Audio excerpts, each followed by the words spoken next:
अरे पढ़ लिख क्या कब खेल मंत्रालय मिला, छीन लिया गया, मुंह पर तमाचा मार दिया खेल मंत्रालय। अब आप नहीं तो पता नहीं है, छीन लिया गया। पढ़ो लिखो अब जल का गड़ी छलका ज्यादा सुधा कहने कूद रहा है। अब सुनिए वही चिराग पास जो बोला कि जो लोग संपन्न है उनको आरक्षण सीट छोड़ना चाहिए, तो तू छोड़ देता, तुम्हारा बाप छोड़ देता। बाप खाद्य मंत्री, चचा खाद्य मंत्री, बेटा भी खाद्य मंत्री, चचा सांसद, भतीजा सांसद, भाई सांसद, भौजाई सांसद, माँ सांसद, सबको सांसद परिवार बात नहीं है। वही चिराग पासवान जो 2 साल के 2 साल के डिग्री को 5 साल में किया, 12वीं पास 5 साल में किया। युवा के लिए तो युवा के लिए अभी टीचर का बहाली हुआ ही है। आप क्या नहीं मोदी जी लेकिन उन्हीं को डिवीजन में हुआ ना। अरे उन्हीं का डिवीजन केंद्र सरकार का है, बिहार सरकार का है। सरकार अगर नहीं चाहता केंद्र क्या करेगा?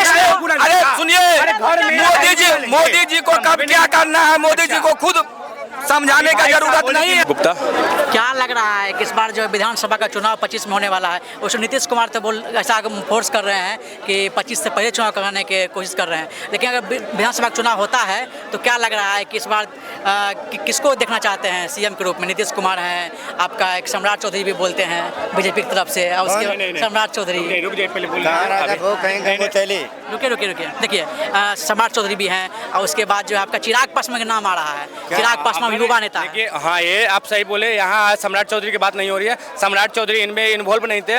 जब नीतीश कुमार अलग थे, जदयू अभी भाजपा जब अलग थी, समझ गए ना, तब वहाँ आवाज़ उठ रहे थे, हल्ला उठ रहा था। हम ये सम्राट चौधरी बोल रहे थे कि अगर यहाँ इलेक्शन होते हैं विधानसभा में तो हम मुख्यमंत्री दावेदार होंगे। लेकिन जब जदयू और भाजपा साथ में हो गई है, गठबंधन में हो गई है, तो यहाँ अगर 2025 में विधानसभा की चुनाव होती है तो अगर जदयू स्टैंडिंग मीटिंग करती है, वो तो पलटू हमारे चचा हैं ही, हमको उन पर कभी भरोसा नहीं है। भले ही हम बीजेपी का है, वो बीजेपी में है, लेकिन हमको अभी भरोसा नहीं है कि वो रहेंगे।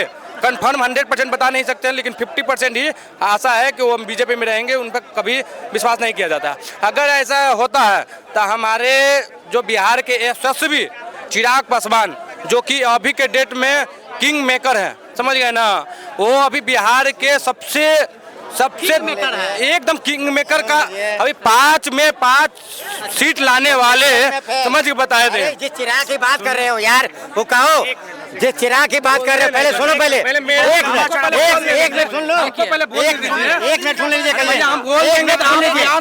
मिनट सुन लीजिए, एक मिनट मेरा भी बात सुन लीजिए, बताइए। अरे सुन लीजिए, मेरा अरे हमको भी सुनिएगा, मेरा भी बात सुन लीजिए, मेरा भी बात सुनिए। कह रहे हैं भाई, सुन लीजिए, आप कह रहे हैं कि चिराग पासवान किंग मेकर। अरे चिराग पासवान अगर किंग मेकर होता तो ये सीट छोड़ के लड़ता, तब न जानते किंग मेकर था। वो तो जम्मू हरिजन सीट और हाजीपुर हरिजन सीट सब तो जायदादे हैं, सब तो उसी का सीट है। आए हैं पाटलिपुत्र से लड़े कि सिटी से लड़े गए हैं, कानाघाट से लड़ने गए हैं, जहाँ जायदाद उनका वहाँ लड़ते हैं। क्रिकेट में फेल, राजनीतिक में फेल, सब में तो फैले हैं। राजनीतिक वैसे फेल हुए, कैसे फैले? अरे हरिजन सीट, अभी हरिजन सीट भी है, आप उस सीट छोड़ के लड़िए ना, आप उस सीट छोड़ के लड़िए, तब न जानेंगे। बहुत बोलना नहीं चाहिए, लेकिन कभी कभी ना गाली निकलता है मुँह से, लेकिन देना नहीं चाहिए। हम लोग तो बड़ा है, अगर निकले काट लेंगे, गाली नहीं देंगे, इसीलिए तो बोल रहे हैं गाली नहीं देंगे। लेकिन इस तरह से आप बात कीजिए, किसी को अपमानित मत कीजिए। आप हरिजन कह के आप क्या, मैंने हरिजन सीट का, हरिजन सीट का, SC SC सीट का, आप बताइए जम्मू SC SC सीट है या कि नहीं है, हाजीपुरा सीट है कि नहीं है, आप ये बताइए। अगर नहीं है तब ना मैं मानूंगा। मतलब है हाजीपुरा जमुई में खाली हरिजन है, देखिए समझिए ना, उसमें बैकवर्ड नहीं है, OBC नहीं है। इनसे पूछा जाए, मतलब वहाँ 100 में 100 सीट है। आप जम्मू कौन सा सीट है मैं ये बता दो, कौन सा सीट है ये बता दो। क्या मतलब है? आरक्षित सीट है भाई, जानो तो बोलो, नहीं तो दलाली नहीं करो। सुनिए भाई जानकारी तुम्हारे पास नहीं है भैया। अब हम चौधरी का बात कर रहे हैं, चौधरी का बात कर रहे हैं, अच्छी सीट पे बोल रहे हैं। वही चिराग पासवान है जो सदन में बोला था कि स्वर्ण की, नहीं वही चिराग पासवान है जो संसद में बोला था। भाई साहब को बता देते हैं संसद। अरे रुकिए ना भैया, बकबक कर खेल मंत्रालय, अरे पढ़ लिख क्या कब खेल मंत्रालय मिला, छीन लिया गया, मुंह पर तमाचा मार दिया खेल मंत्रालय। अब आप नहीं नहीं अब नहीं तो है। पता नहीं है, छीन लिया गया। हर जगह पढ़ो लिखो आप। अफजल का गरीब छलका ज्यादा सुधा कहने कूद रहा है। अब सुनिए वही चिराग पास जो बोला कि जो लोग संपन्न है उनको आरक्षण सीट छोड़ना चाहिए, तो तू छोड़ देता, तुम्हारा बाप छोड़ देता। बाप खाद्य मंत्री, चचा खाद्य मंत्री, बेटा भी खाद्य मंत्री, चचा सांसद, भतीजा सांसद, भाई सांसद, भौजाई सांसद, माँ सबको सांसद परिवार पता नहीं है। वही चिराग पासवान जो 2 साल के 2 साल के डिग्री को 5 साल में किया, 12वीं पास 5 साल में किया है, 12वीं पास 5 साल में किया है चिराग पासवान। डिग्री अरे वेबसाइट पे अभी ये बताएंगे चिराग पासवान के डिग्री दिखा दो, नहीं दिखा दो। अरे जानते हैं ये लोग अंधभक्त हैं। अगर कोई आदमी कहीं से जीत जाता है, अगर कांग्रेस हार जाती है, समझ गए ना, उसका नाकामियां जनता के बीच में आ जाती है। लेकिन अगर जीत गया 100 में 5 सीट आ गया, फिर भी इन लोग को शर्म नहीं आ रहा है। 3 सीट में 1 सीट लाए हो तो 10 भी आ जाओ, लाशम नहीं लगता है। ये तो पाटलिपुत्र है जिसकी वजह से तुम जीत गए, नहीं तो तुम्हारी औकात नहीं थी। बोलते ही बंद हो गया, 400 पार पे बोले। चिराग पासवान आपको नहीं बोलना चाहिए, जो संपन्न दलित है वो आरक्षित सीट छोड़ दे, तुम भी छोड़ देते, तुम्हारा बाप भी छोड़ देता, तुम्हारा चाचा भी छोड़ देता, तुम्हारा प्रिंस पासवान भाई भी छोड़ देता, लेकिन पूरा परिवार आरक्षित सीट से लड़ेगा और दूसरे को ज्ञान बांटेगा कि आरक्षण छोड़ देना चाहिए और आरक्षण हमारा अधिकार है, तुम्हारे कहने से हम कभी नहीं छोड़ सकते हैं। ड्रामा बतिया रहे हैं। और ये 2 साल का डिग्री होता है इंटर, ये 5 साल में किया था। 5 साल में चुनाव आयोग की वेबसाइट पर है, हम नहीं बोल रहे हैं। चुनाव आयोग को जब चुनाव लड़िएगा तब वहाँ लिखित देना पड़ता है कि आप क्या क्या पढ़े लिखे कितना, उसके वेबसाइट पर डाला होगा। चिराग पासवान 2 साल का डिग्री इंटर वाला 5 साल में किया था, पास नहीं कर पाया। तो बहुत पढ़ा लिखा है। तो क्या लगता है कि सीएम नहीं बन पाएंगे चिराग पासवान? अरे यार अपना पार्टी संभाले।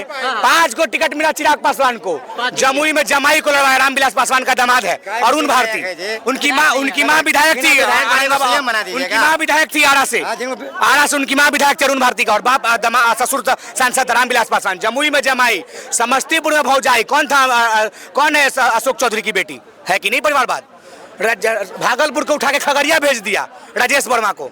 जमुई में जमाई, समस्तीपुर में भौजाई, खगड़िया में व्यवसायी, वैशाली में कमाई, हाजीपुर में अपने लड़ेगा भाई। अब बाकी कार्यकर्ता झंडा उठाई। कोई कार्यकर्ता को टिकट दिया तो बताए, कार्यकर्ता की पार्टी है, ड्रामा है, झूठ है, सच है। कई ड्रामाबाज है चिराग पासवान। अरे ड्रामाबाज है चिराग पासवान। जीत तो होता रहता है, जीत तो रामविलास भी जीत रहे थे, जीत तो रामविलास लाया 23 सीट बदला, कहा नहीं जीत पाया, 4 वो सीट निकाला। क्या बात कर रहे हैं? बिल्कुल अनुभव वाला बात नहीं करता। बिल्कुल सुनिए, तेजस्वी जी की बात कर रहे हैं। 2019 के चुनाव में तेजस्वी का सीट था 0। 24 का चुनाव लड़ा, तेजस्वी का 4 सीट बढ़ा। आपका सीट तो घट रहा है, भाजपा का था 17, हो गया 12, हो गया 12, तेजस्वी का था 0, हो गया 4। अरे वही 4 लोग कब काम आता है भैया? अर्थी के समय। और 2025 में यही 4 लोग भाजपा और जदयू को अर्थी पहुंचाएंगे, गंगा घाट पे पहुंचाएंगे। यही 4 लोग अर्थी लगा देंगे। 2024 से अभी तक इतिहास देख लिया चिराग पासवान को। 400 के आर और पार कितना संगठन बना हुआ था, इसमें अकेला मोदी जी ने अपना दम दिखाया। और नवयुवक के लिए मोदी जी को कब क्या करना है वो मोदी जी को खुद अपना समझ से करते हैं। नवयुवक के लिए 10 साल में कुछ नहीं किए तो समझ क्या है? अरे 10 साल में आप लोग अगर सुनिए 10 साल रहे अग्निवीर क्या बोल रहे भाई साहब, 10 साल में ऐसा काम कर दिया है ना मोदी जी, आज तक नहीं। अभी आप युवा की बात किए, युवा के लिए अरे तो युवा के लिए अभी टीचर का बहाली हुआ ही है। आप क्या नहीं मोदी जी लेकिन उन्हीं को डिजाइन में हुआ ना। अरे उन्हीं का डिजाइन, केंद्र सरकार का है, बिहार सरकार का है। सरकार अगर नहीं चाहता केंद्र क्या करेगा? अरे सुनिए, मोदी जी को कब क्या करना है मोदी जी को खुद समझाने का जरूरत नहीं है। मोदी जी अकेले लड़े और नहीं। देखिए बिहार से शुरू करते हैं। जीतन मांझी किस पार्टी से गठबंधन है? उपेंद्र कुशवाहा किस पार्टी से गठबंधन है? जीतन मांझी, उपेंद्र कुशवाहा, आपका नीतीश कुमार, इस सब बीजेपी से गठबंधन किया। चल जाइए उत्तर प्रदेश, ओम प्रकाश राजभर, संजय निषाद, अनुप्रिया पटेल किस पार्टी से गठबंधन है? चले जाइए झारखंड, पटेल वहाँ महतो जी है, स्टूडेंट का संगठन चलाता है, उससे किसका गठबंधन है? अच्छा अच्छा, टाइगर ना। चले जाइए महाराष्ट्र में अजीत पवार जिससे आज फिर उसकी पत्नी को 25,000 करोड़ का कर्ज माफ हो गया, घोटाला माफ हो गया। आज सुबह का बात है। फिर उसको सिंधे गुट से गठबंधन अकेले लड़ा। 40 पार्टियों का गठबंधन था और अब तो फूट पड़ गया भैया। उपेंद्र कुशवाहा को बैठक में नहीं बुलाया, राजभर को बैठक में बुलाया, और राजभर खुलकर बोल रहा है कि मोदी और योगी को देश की जनता ने नकार दिया। कल ही राजभर बोले हैं मोदी और योगी को देश की जनता ने नकार दिया, उसके गठबंधन का लोग बोल रहा है। अब भाजपा वाले को ऊपर मुंह करके थूक लेना चाहिए, ऊपर मुंह करके थूक लीजिए। चलिए बहुत बहुत धन्यवाद।